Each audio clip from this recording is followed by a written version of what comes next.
Hello and welcome to the 5th episode of the Soccer Brothers Podcast. I'm your host, Sahil, and as always, I'm joined by my brother, Nihal. How are you doing, Nihal? I'm doing really well, I'm excited to continue to do this podcast. Thank you to all of our listeners. This is our 5th episode, so it's a milestone. But yeah, thanks for listening. We have some reviews on iTunes. We got some subscribers. Our last episode was the most listened to episode on SoundCloud, so that's really exciting. But yeah, make sure to follow us or subscribe to us on iTunes and to give us some reviews. And be sure to tell your friends who like watching soccer about it. Also, please be sure to email us at SoccerBrothersPodcast@gmail.com if you have any questions you want us to answer on air. We'd like to be much more interactive with our audience. Yeah. So be sure to do that. Yeah, so why don't we start off with the U.S. men's national team Gold Cup action. The U.S. were led by Clint Dempsey, who scored a brace to beat Honduras 2-1 on Tuesday night in Frisco, Texas. Overall, I don't think the U.S. looked the better side. What do you think? Overall, I was listening to a lot of shows today and reading a lot of different articles, and I feel like people are freaking out over this match unnecessarily. Yes, it wasn't a great showing by the U.S., but, everyone is talking about how the U.S. was bad and what the U.S. did incorrectly. But, I think it's important to recognize that Honduras is a good team, a very good team, one of the best in CONCACAF, that made it to the World Cup, right? They got an automatic bid to the World Cup. They finished above Mexico and above Panama. And their coach is Pinto, who took Costa Rica to the quarterfinals of the World Cup. So they're a good team. It's never going to be easy against them. It's a very chippy team. We'll talk about the refereeing a little later, but that definitely helped Honduras. It helped their style of play. But yeah, the U.S. didn't look great. But it's important to remember how good we've looked up until this point, especially recently. This one match does not define this team. This one match does not mean we've regressed in any way. It doesn't mean that we're the same team we have been for the last 20 years, which I've been hearing. So, there's plenty of blame to go around for the performance. I think it's mostly on the players and a little bit on Jürgen Klinsmann. But, people attacking MLS and its quality for this match doesn't really make sense because a lot of Honduras players play in MLS. So I don't really know what that argument has to do with this. But, everyone just needs to calm down. And we just saw with the women's national team, you can struggle in the group stage and still go on to do well in a tournament and win a tournament. If anything, this is the time to struggle. This is the time to figure things out. This is the time to see if Giassi Zardes is a suitable winger, if Timmy Chandler is a suitable right back, if Clint Dempsey and Michael Bradley can play together in a competitive match, if Ventura Alvarado can play in a competitive match. When is Alvarado going to get the experience? He was terrible, but when else is he going to get the experience? You're not going to stick him in next year if he's for his first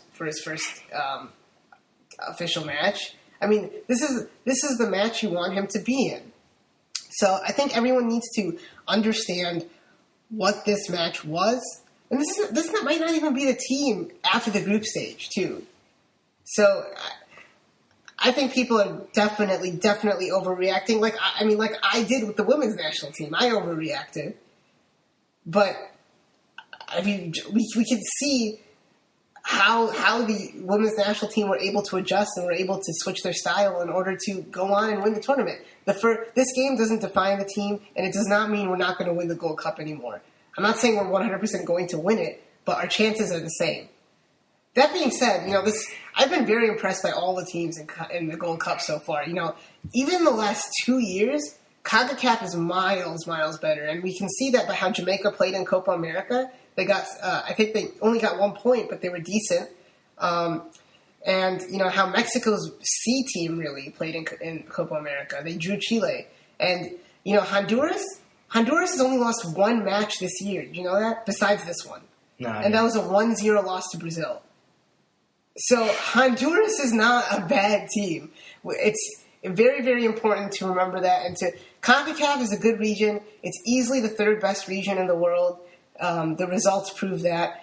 I know I'm going off on a little bit of a tangent, but I'm just so impressed with Haiti and Jamaica and the underdogs in this tournament and how well they've been playing. And it is counterattacking football, but it's not only that. There's real quality there. There's structure. And it's, it is very chippy like CONCACAF always is.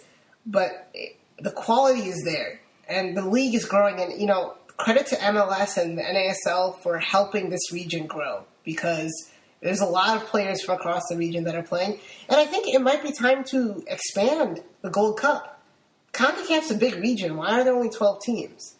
I think maybe going to 16 teams might be a good idea. And I think it is time to move the tournament around and not only have it in the U.S. So, went off on a little bit of a tangent there. Sorry about that. But... Yeah, let's get focused back on the U.S. Sorry about that. Do you agree, though? Do I agree that CONCACAF's grown? Yeah, just the last 2 years. I mean, you haven't watched as much as I have because you've been a little bit more busy. But... I mean, I've been very, very impressed. You watched the Honduras game full. No, yeah. Actually, I think the U.S. might have looked the worst out of all the teams playing. Yeah, I mean, that's quite possible. And I think we have the most talent, so... Right. And, that's another thing. We didn't play well, but we got 3 points. Yeah. So... And when you were ranting on the U.S., that was after a 0-0 draw against Sweden, so... Yeah. We got one. I mean, we won the game. Yeah. We're at the top of the group, so there's exactly. that. So who's your man of the match besides Clint Dempsey? Well, I know we were discussing this right before we started recording. My man of the match actually wasn't Clint Dempsey. And definitely feel free to disagree with me and shoot me an email telling me why I'm wrong and I'm an idiot. But my man of the match was Guzan. He made some really good saves. His distribution was key, and he prevented 2 goals from going in. And I know Dempsey obviously had the brace, but... those were really off of 2 set pieces. And aside from that, I don't think he added much to the match. He missed passes. He lost the ball in midfield. So, you can go check out my player ratings on BetweenTheTouchlines.com. And he had a 6.5 and Guzan had a 7.5. Because Guzan didn't make any mistakes. And Dempsey, Dempsey had a brace and he played well aside from that. He's hands down man of the match. And, 6.5 is not bad for this. Like that's where I have him at. I might have overrated Guzan a little bit looking back on it, but I also had. But see, my thing is that we know that Clint Dempsey can look badly in matches and still score. Right. So when you're rating Clint Dempsey, like you can also kind of understand his role as a forward for the U.S. national team. That's just to put away goals. But he is partly to blame for the United States looking so disjointed and looking so bad between the midfield and the attack. So, yeah. I mean, that's why he got bumped down. And I think I gave Kyle Beckerman the same rating at a 6.5 because he was really good back there controlling and, winning tackles. And he completed 46 out of 51 passes. So, that's what? That's 91%, 90% almost? Yeah. It's just under 92%. So, and Fabian Johnson was up there too. I thought he was decent. Oh, no, he had like a 5.5, but he was decent too. But yeah, Clint Dempsey, 100% understand if he's anyone's man of the match. I completely understand, but based on my own personal criteria, which is how you play throughout the match, who was the best player on the field, I think it was Guzan. At least for us. Yeah. So, on the contrast, who was disappointing for you in this game? To me, Zardes stood out. I know you gave him a 3 on Between the Touchlines. Yeah, Giassi Zardes was not very good. I think he is a striker. And I think I gave Ventura Alvarado a 3.5. So I think those two players are really disappointing. Alvarado just got completely juked out on 2 plays, including the goal. And Zardes, he didn't add much to the match. He had that one really good opportunity that almost led to Clint Dempsey's hat trick. Remember that? Yeah. So, he shows flashes of being really good, but he didn't provide an outlet. And I think having Yedlin and Zardes in the midfield together just doesn't work. There's 2 players out of position on the outside. So I think he's a striker. I'd like to see him as striker next to Altidore or Dempsey because I think that's definitely his best position. And Alvarado, give him time. He's got potential. Maybe play him against Haiti because I'm sure he can hold his own. Maybe give him a chance to redeem himself. And then after that, maybe you start looking at Omar Gonzalez because once again, John Brooks was good. And I think another disappointing player was Josie Altidore. He really didn't do much. He was good in the hold-up play. I called him useless in my article, which is very harsh because, he was good in the hold-up play. Yeah. But, he missed passes. He didn't really add much to the attack. He did have that one shot that led to Clint Dempsey's first goal. Right. But he really should have connected on the corner kick. So, I don't know. Yeah. And Michael Bradley, once again, disappointing. Disappointing. Definitely one of our better players, but disappointing based on his recent performances before this. Yeah. No, he didn't really look that good in Guatemala. No, he didn't. Yeah, he didn't. And I really think that has to do with Dempsey and him being on the field at the same time. Because Dempsey is an attacking mid, even though it says he's striker. Right. And do you see how far Bradley is dropping back? Yeah, he dropped back really far. And, he what was so successful against the Netherlands and against Germany were his runs forward and laying it off to Yedlin. He really couldn't do that because Dempsey was in his way. And another thing was he was starting so deep that he couldn't do his signature. I don't think he had one of his signature diagonal 30-yard balls, from midfield, because he was getting the ball so deep from Beckerman or he had to track back because Dempsey or Zardes weren't tracking back, or Fabian Johnson was caught out forward, or he's a great defensive midfielder, but ultimately that's not what the U.S. wants. They want him to be a creative player. So, maybe it's time to push Dempsey back to the wing. I think that might be something to try out. I mean, okay. Remember, he did score 2 goals in this game. Well, remember, he scored 23 goals from the left wing for Fulham last season. Not the same player as he is now. No, he's not. I mean, he's definitely a lot slower. I just, Dempsey's sort of an enigma to me. I mean, right now, neither are wingers. I mean, you have DeAndre Yedlin, who's just now converting into an outside midfielder. He was a defender before.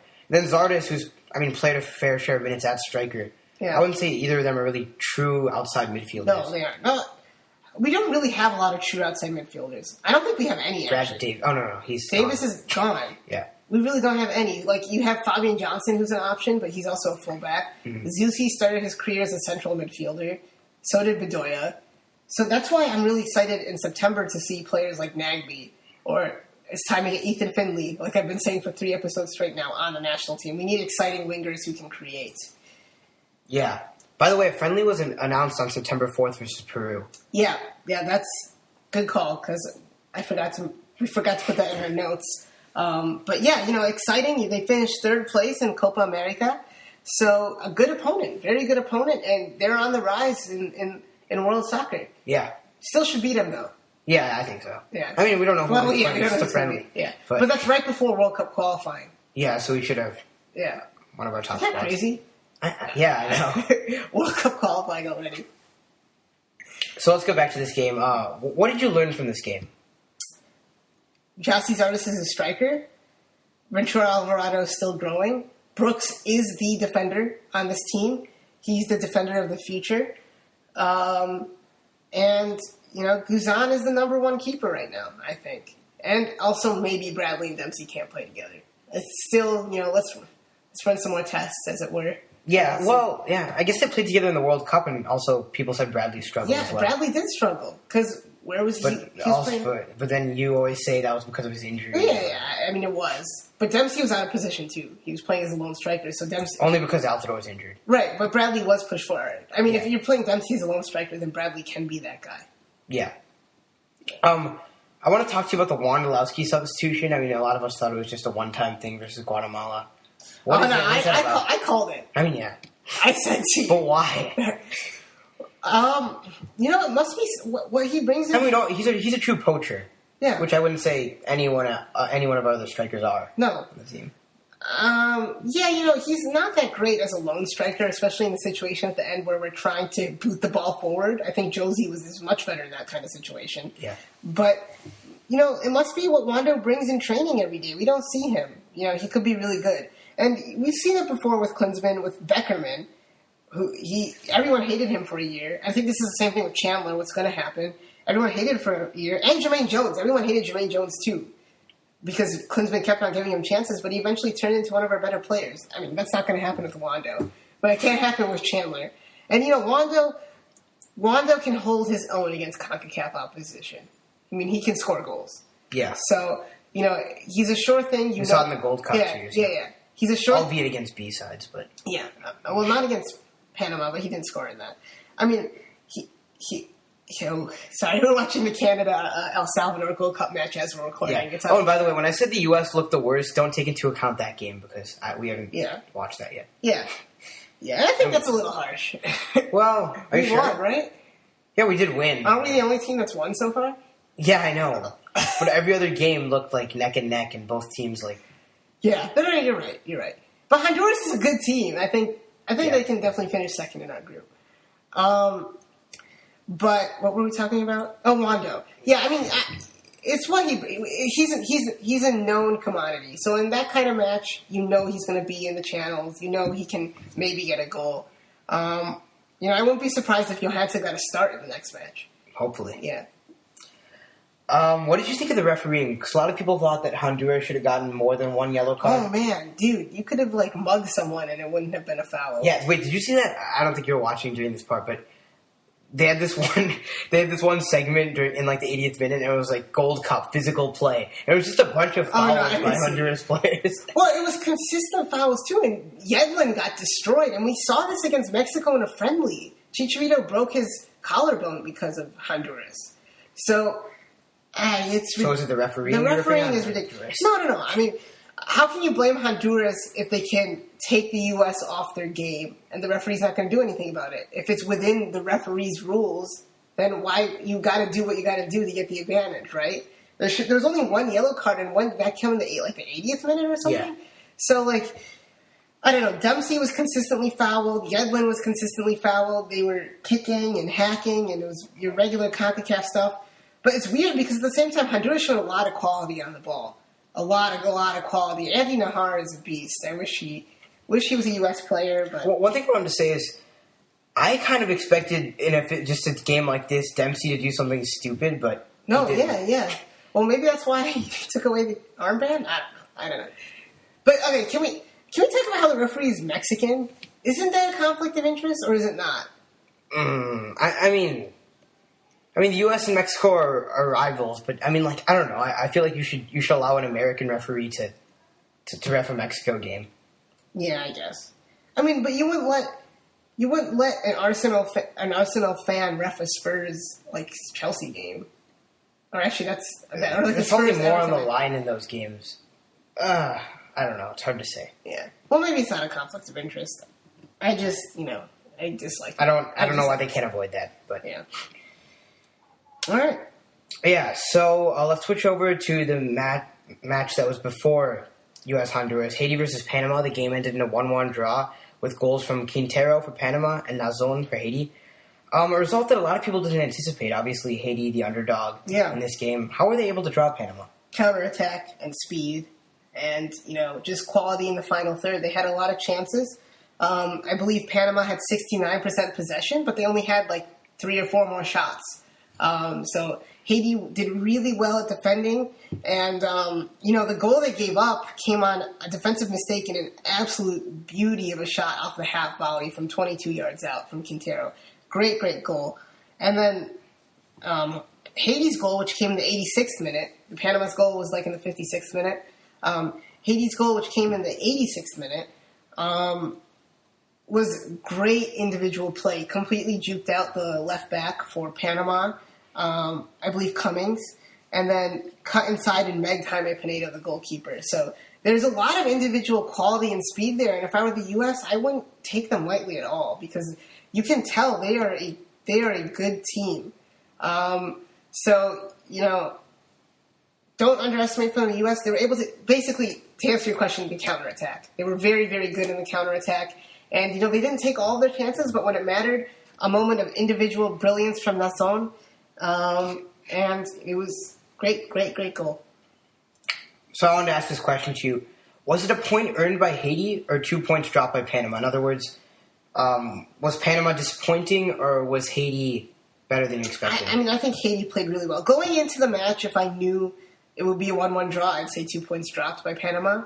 But I think Haiti played really well and really, once again, it was just a complete misclearance that led to Panama's goal. There wasn't a lot of clear-cut chances for Panama. There were a couple, but Blas Perez wasn't that great. So Tejeda wasn't that great. So, it's For me, it was a point earned by Haiti, and it might have actually been 2 points dropped by Haiti. Yeah. So speaking of Haiti, we're going to stay in Group A and talk about the U.S.'s next match against Haiti. Yeah. What are we going to have to do to beat this team? It's my favorite thing to say when you ask me questions like this. Control the midfield. Control the midfield, which we should do because Haiti's a counter-attacking team. And our outside backs, I think Brad Evans might get the start because he was impressive from right back again. And he was impressive against Germany the last time he played right back. Oh, yeah, that great tackle. Yeah, great tackle at the end. And, he's a more defensive-minded player. He might stay back and not venture forward as much. We need our fullbacks to track back on that counterattack because Fabian Johnson was caught out of position way too many times against Honduras.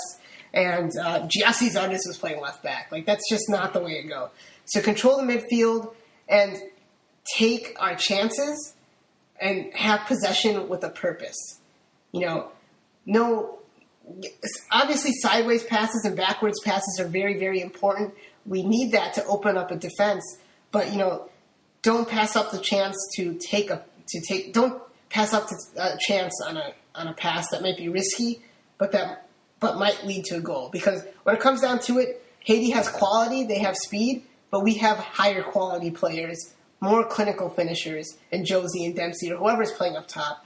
And they need to do their job, and Bradley needs to find them out.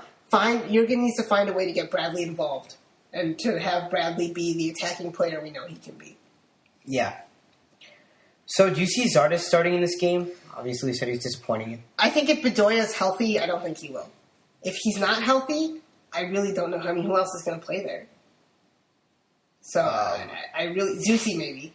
Yeah, I mean you could push Fabian Johnson. Yeah.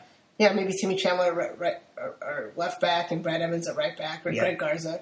Yes, I mean there are options, but I really think Zardes is another player who's developing. It might be worth it to give him another shot. Yeah. So I know you mentioned before that Bradley's disappearing because Dempsey's on the field. Perhaps. I mean, that's just like a theory that you had. Yeah. It's not like I'm the only one who holds that. Yeah. Yeah. You said that the key to this game was winning the midfield, and if Bradley's disappearing and obviously Zardes wasn't playing well, do we need to see a formation change from Klinsmann? I don't think so. I mean, this is a formation that beat Germany. So I really don't think so. I think it's just more of the personnel meshing and having chemistry and not missing so many passes. There were chances for counters and the passes just weren't coming in. Johnson and Chandler made some beautiful overlapping runs, but the ball never came to them. So, and another thing by control the midfield is not make stupid turnovers in the midfield, which happened many times. But no, I think Bradley has proven that he can play at the tip of a diamond with Beckerman behind him. He's proven that. So I don't think it's necessary to make a formation change. It might help. It might help to have three midfielders. But then where's Dempsey playing? Yeah. So you said you might want to see Johansson starting up there with Altidore. But then again... Or Dempsey. But then when you said if Dempsey starts, then you might see Bradley disappear again. Yeah, but Dempsey's not going to not start. Couldn't Johansson also make Bradley disappear? Because he's not like... No, because Johansson will drift wide into space. And Bradley will make that run. And then Bradley can find either Johansson on the side or Altidore up the middle. Or Dempsey up the middle. Yeah. Maybe if Johansson's playing, Dempsey can push forward a little bit. Because I really do think Dempsey and Bradley don't play well together. But Dempsey's not going to not start. He's the second leading goal scorer in U.S. history. He's done amazing things for the national team last year. He was the captain before this tournament. And he still is one of our best players. I truly believe that. But the reason why I'm saying Bradley's being hindered by Dempsey, not the other way around, is because I feel like Bradley's our most important player at this point. And if Bradley's playing well, anyone can play well up top, like Bobby Wood. So... Yeah. All right, so you can watch the U.S. play Haiti in Foxborough on Friday evening on Fox Sports 1. Let's go over to Group B. Jamaica versus Costa Rica ended in a 2-2 draw. Were you surprised by this result? Yes, and I was surprised. So just a breakdown of the game, Jamaica scored first in the 13th minute. Gareth McClary scored. David Ramirez or Roy Miller scored in the 33rd minute. The defender, off of a great set piece, reminiscent of that RSL set piece from a week ago. And then David Ramirez scored 4 minutes later. And then just out of halftime, McAnuff for Jamaica was able to tie it up. And Jamaica were able to hold on, and they had some chances at the end. Esteban Alvarado had an absolutely incredible save at the end of the match. You saw that to keep Jamaica or to keep Costa Rica alive, essentially, in the match. And he's the backup keeper. Remember, Keylor Navas of Real Madrid, and I think he played for Levante last year, who had a fantastic World Cup. He's injured. So, overall, I am surprised by the result, but the head coach, Schaefer, said his expectation is to make it to the semifinals of this tournament. So Jamaica is another team to not take lightly. It's an interesting mix of young players and old players. They have some very good MLS players, Giles Barnes of Houston Dynamo, and Alvis Powell, who's only 20 years old, who didn't get the start, but he's a starting defender for he's a starting defender for Portland Timbers. They have some good talent. So I really think they can get it done. They can make it out of the group, and they can go far in this tournament. But Costa Rica is one of the favorites in this tournament, so that's why, yes, it is a surprising result in short. But Jamaica played well; they deserved a draw. They were outpossessed 62 to 38%, but they had the same amount of shots, only 4 on target to Costa Rica's 6. They both had 13 shots though, so it's a very, very interesting group. I could see Costa Rica, Jamaica, and Canada all making it out. And I don't know if El Salvador's players are back from suspension. Remember Zelaya? He had a really good Gold Cup last time. Yeah. So I don't know if they're back from suspension, actually. If they are, El Salvador is a dangerous team, too. So do you think Costa Rica will still win the group because you got Jamaica and El Salvador? Yeah. I think Costa Rica will end up winning the group. So tomorrow we're going to see some Group C action in Mexico versus Cuba. What are your predictions for that game? Mexico, 5 or 6-0. Oh, really? Yeah. I know Nihal said, and pretty much for some of the teams that a lot of people consider underdogs, to not take them lightly. I guess Cuba and Trinidad are probably 2 of the only teams. But Trinidad's actually decent. Remember, they have Kenwin Jones, who's the former Stoke City striker. For a long time in CONCACAF, they're one of the better teams. And they've made it to, I think they made it to the World Cup in 2006, and at that time they were the smallest team to ever make it. Shaka Hislop and company. Yeah. I mean, Trinidad's a good team. I think they're actually going to finish second in the group, above Guatemala. So you said before that you want to see the Gold Cup expand, but isn't it kind of nice knowing that every one of these teams can kind of give every other team a run for their money? Yeah, but how are the other teams going to get there if they're not given this chance? We saw it at the Women's World Cup. There's going to be a 10-0 result, Germany beating Ivory Coast. But Ivory Coast is a much better team because they were in that tournament. So I think, expanding it to 16 teams is not going to do much because you still have these teams at top of the group. Instead of you still have a quarterfinalist. You still have 8 teams after the first round. You just won't have 3 teams getting out of groups. And you'll have some extra teams have some experience. I think it would be good. And, you're right. Cuba, maybe they can play well. I don't think so. I think the New York Cosmos beat them.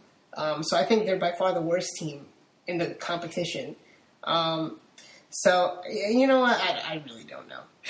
I think they should expand 100%.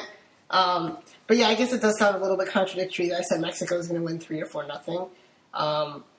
But that happens in tournaments. Mexico is one of the best teams. That doesn't mean you shouldn't give other teams a chance. Because the gap is definitely closing between the top 2 or 3 in CONCACAF, but it's still there. Yeah. So let's switch over to MLS. The transfer window opened today in MLS. MLS have implemented a new rule that will impact teams financially. Why don't you break down this rule? Okay, so I'm not going to claim to be a expert on this rule. I still don't understand it fully, 100%, all the quirks of it. But essentially, every team has been given $100,000 for the next next 5 years.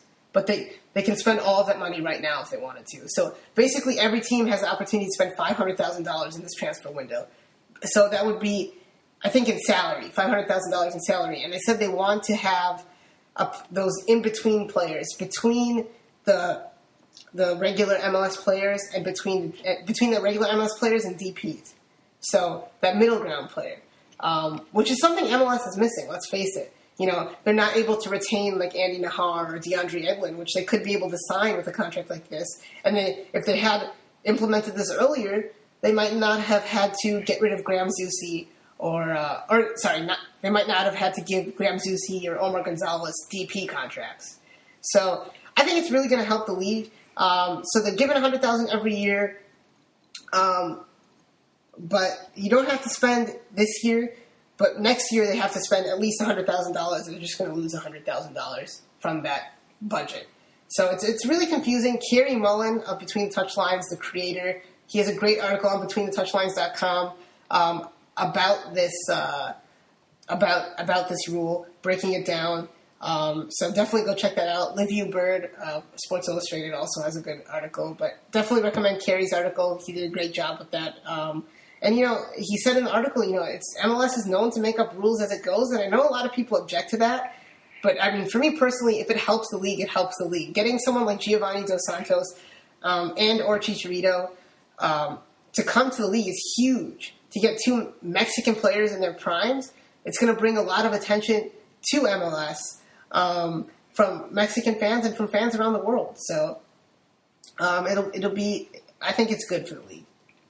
Yeah, so keeping that rule in mind, why don't you tell us about some of the rumors that are going on in MLS?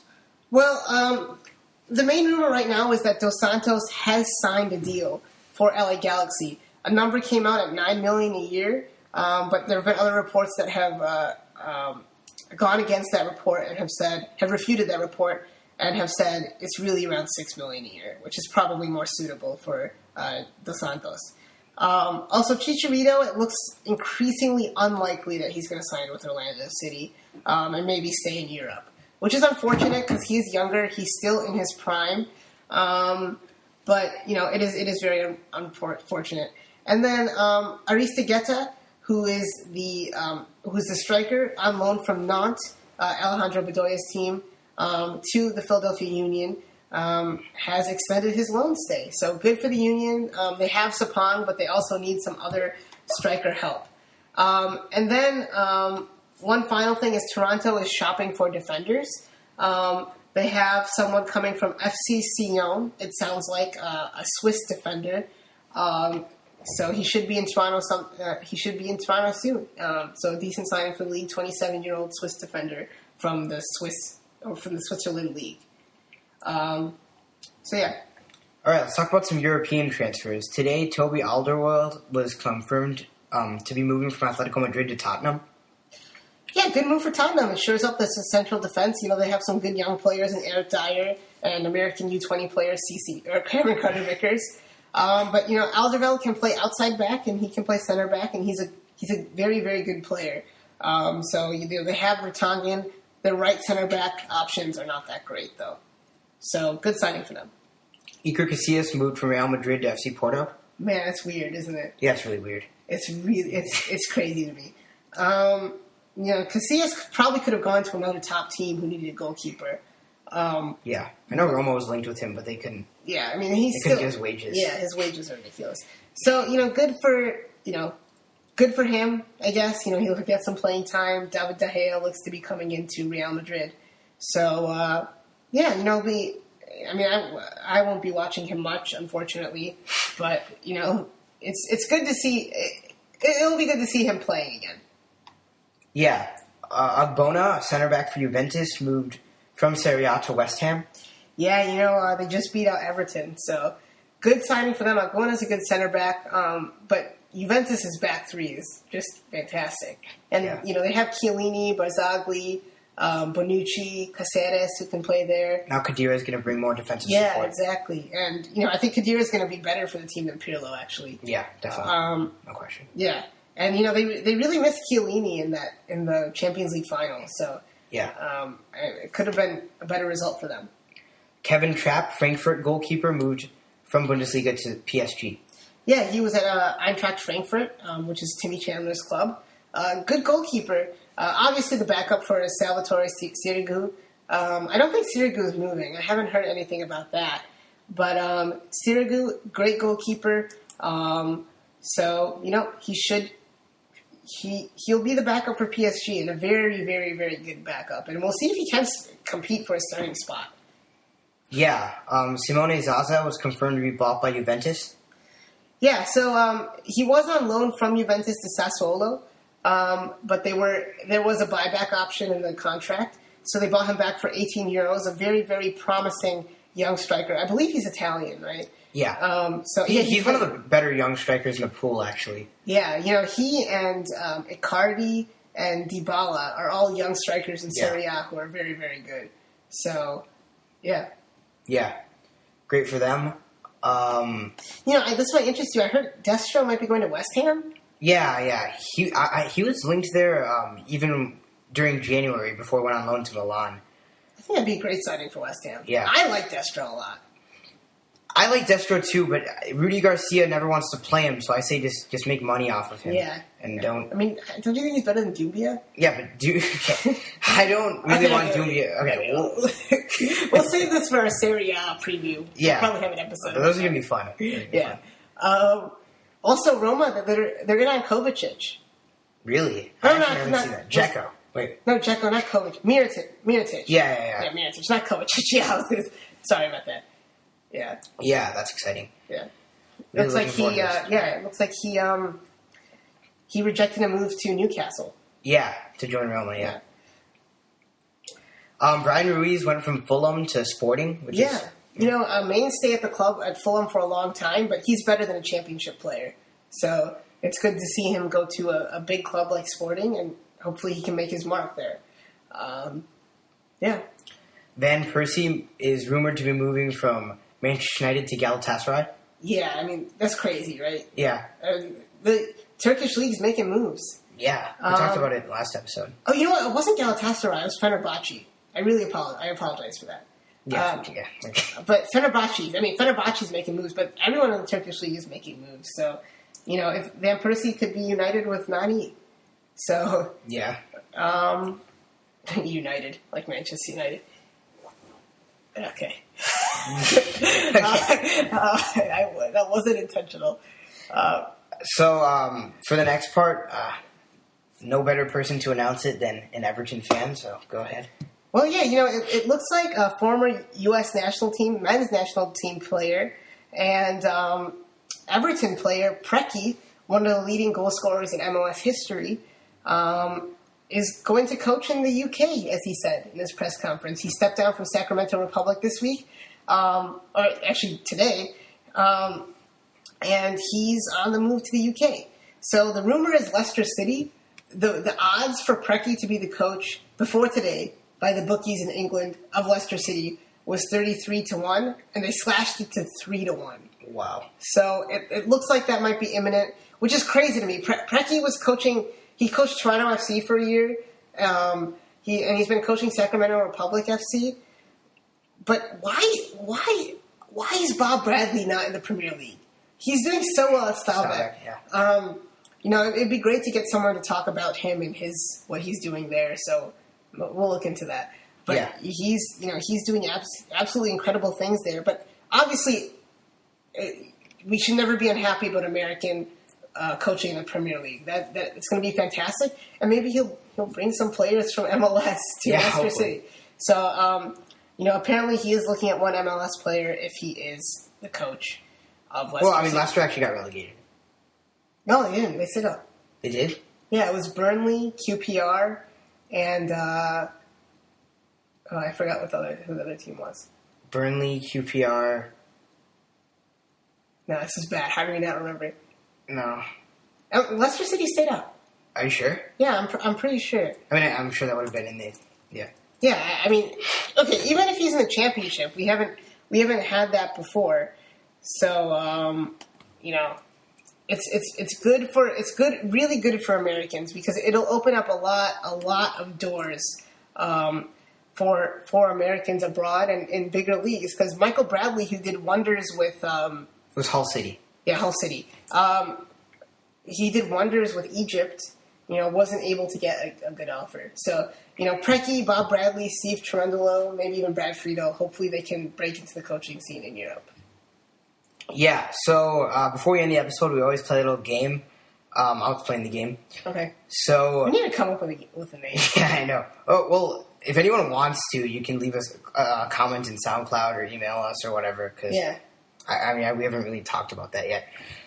So basically, my brother doesn't, or in this case, I don't know what player my brother is going to be naming before the show starts.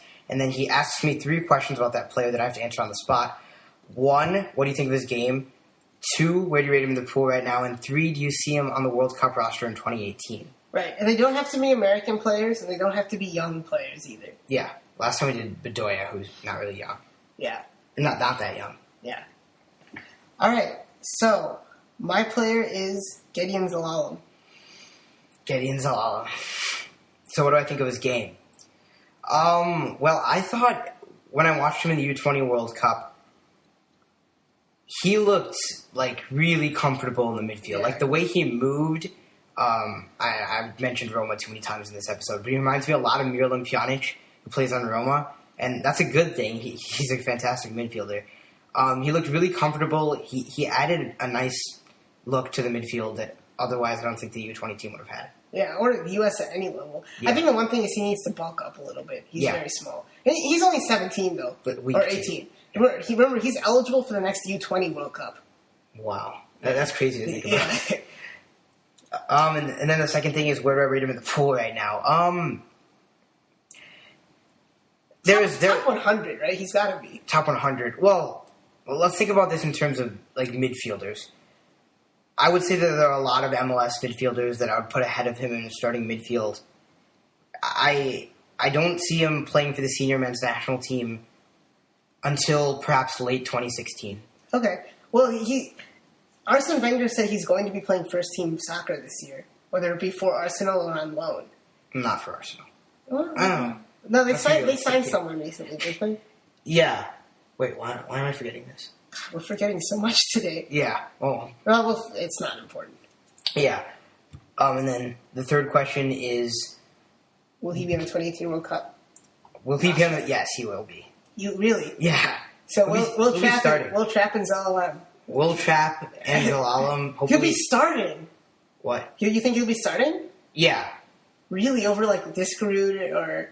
Well, Bradley will probably be starting, right? Yeah, Bradley will be starting... So what I'm thinking is maybe Bradley at the top of the diamond, and then we have like a more packed together diamond with center midfielders on the sides, and then you have who are we talking about? Diskerud on one side and Zelalem on the other one, and then hopefully Will Trapp at defensive mid, and then Tommy Thompson can come off the bench for Michael Bradley. Oh man, crazy, but there's probably some like Bedoya is it's gonna be like Perry Kitchen or something. Like right before the World Cup, you're going to call him up. Yeah, Beckerman's going to still be there. Yeah. Wando. No, please. Don't. Wando at defensive mid. He's actually a good player. I don't know why he's a good player. Okay. He is a good player. Yeah, so we have nothing more planned for this episode. Do you want to say anything? Yeah, next time we have Ian Joy. So yeah, on Friday evening, we're going to be recording. On Saturday morning, you guys should be able to view that. Yeah, you enjoy being sports, and we're gonna get a half an hour to talk to a national soccer commentator. It's our 6th episode. I know. So that'll probably be its own standalone episode. We might have some other stuff in there. We might record a whole separate show. We probably will record a separate show. We actually will record a separate show on Saturday, reviewing the U.S. Haiti match. So. Yeah, because we'll be interviewing we'll be talking to him right before the U.S. Haiti match. So yeah. Or actually, we could. No. We could wait to upload it until after. Yeah, we should upload it after. Okay. So yeah, thanks for listening. Subscribe, rate, tell your friends about it. Email us, SoccerBrothersPodcast@gmail.com. Thank you for listening. See you next time, guys.